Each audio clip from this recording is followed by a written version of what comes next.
sekitaran kampus Fakultas Kehutanan, dan ini juga termasuk salah satu gedungnya. Nah, ini sekitarnya. Kayak ada yang aneh. Hah, ada apa ini? Weh, apus. Ada apa ini? Jadi kita ada praktikum pengolahan industri kayu tentang cara pembuatan kayu lapis. Kalian penasaran? Iya. Kalian mau lihat? Iya. Kepo ya? Iya. Mari lihat. Yuk masuk, ikuti langkah-langkahnya.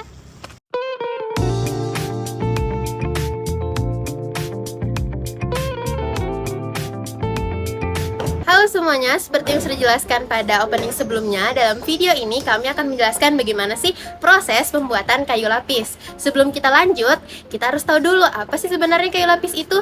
Jadi, kayu lapis merupakan salah satu produk hasil hutan olahan kayu yang dimana pada lapisan-lapisan kayu akan disatukan dengan perekat khusus. Nah, nanti kayu tersebut akan diolah dengan perekat-perekat khusus. Nah, biasanya kayu lapis ini kita kenal dengan istilah plywood, multiplex, atau triplex. Banyak sekali manfaat dari kayu lapis ini, salah satunya seperti untuk penggunaan furniture, eksterior, interior, dan masih banyak lagi. Kalian penasaran bagaimana sih proses pembuatan kayu lapis? Simak video ini ya! Nah, tadi kan sudah dijelasin nih apa sih pengertian dari kayu lapis. Jadi berdirinya aku di sini, aku bakal ngasih tahu kalian apa sih bahan yang digunakan untuk kayu lapis. Jadi kayu lapis merupakan salah satu produk hasil pengembangan industri hilir pengolahan kayu yang menggunakan bahan baku berupa kayu bulat atau kayu gelondongan yang disebut log. Nah, untuk kayu log yang digunakan yaitu kayu log yang tidak ada cacatnya dan tidak memiliki mata kayu. Nah, kayu yang biasa digunakan untuk kayu lapis merupakan kayu cemara, kayu mahoni, kayu meranti, dan kayu jati.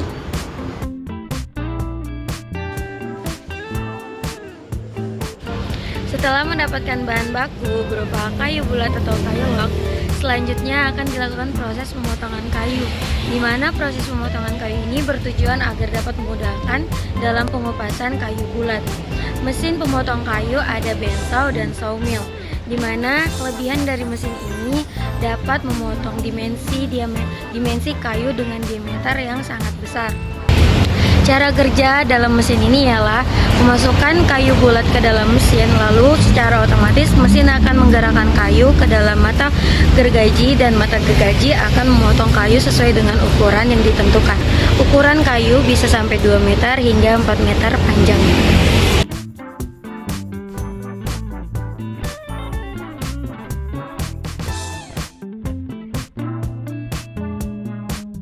Selanjutnya adalah mesin rotary slicer. Mesin rotary slicer sendiri adalah mesin untuk membuat veneer.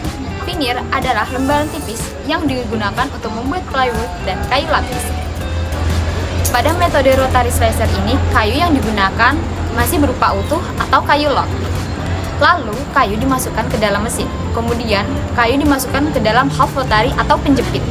Dalam mesin ini ada mata pisau, di mana mata pisau tersebut sudut dan kemiringannya bisa diubah sesuai dengan ketebalan yang kita inginkan.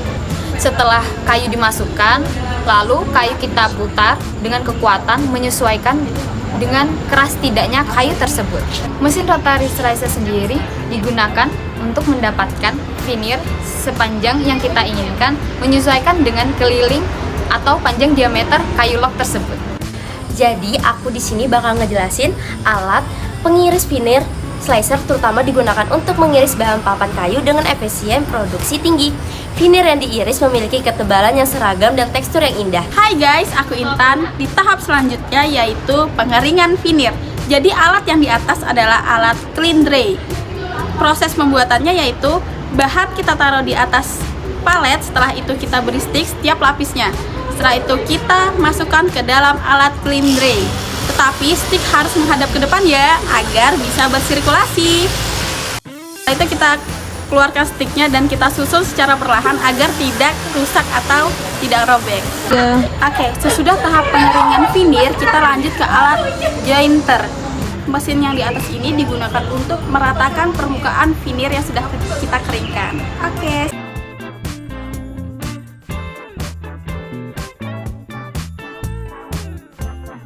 Tahap selanjutnya adalah tahap pencampuran perekat.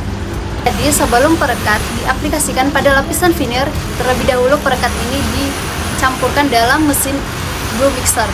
Tujuan dari pencampuran perekat yaitu untuk menghomogenkan kandungan dan bahan yang ada dalam perekat. Bahan yang biasa digunakan dalam perekat yaitu urea formaldehid atau phenol formaldehid. Nah, tahap selanjutnya kita akan masuk ke dalam tahap layup atau perekatan. Jadi perekat yang telah selesai dicampurkan siap diaplikasikan pada kedua sisi veneer dengan cara merata dengan menggunakan mesin glue spider. Dalam pengolahan kayu, perekat ada dua jenis, yaitu perekat dengan jenis thermosetting dan thermoplastis. Namun dalam pengolahan kayu lapis, kita akan menggunakan perekat dengan jenis thermosetting karena jika perekat ini terkena panas, dia tidak akan meleleh namun akan cenderung gosong.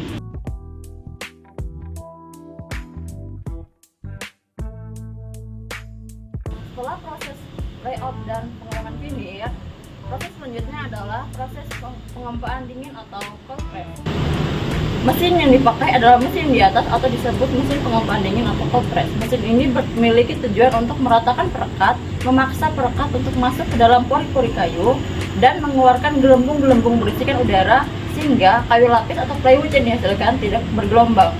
Tahapan pengempaan dingin dimulai setelah veneer dilapisi dengan perekat, kemudian bagian core telah dipasangkan dengan bagian face atau muka dan back bagian belakang.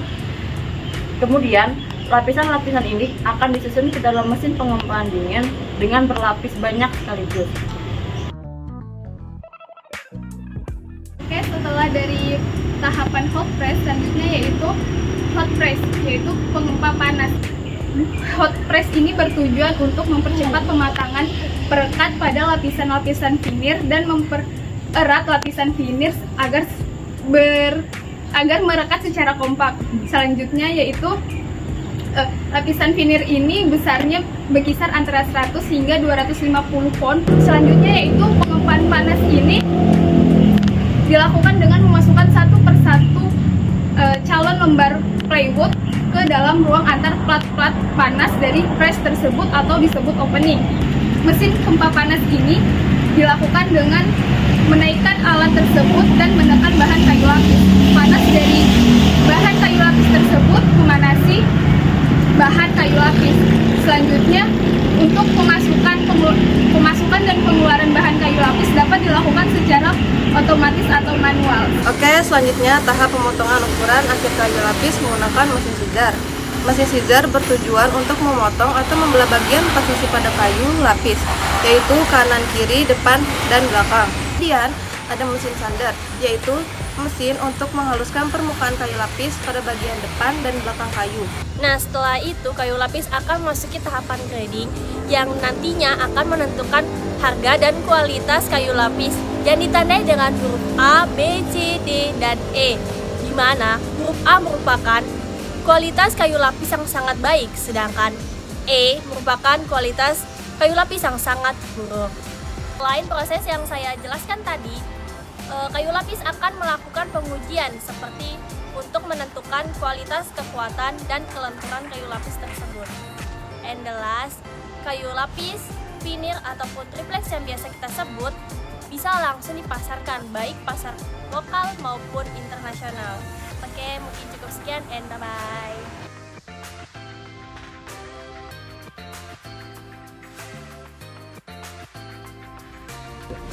Halo semuanya, kami dari kelompok 2A, Industri Pengolahan Kayu.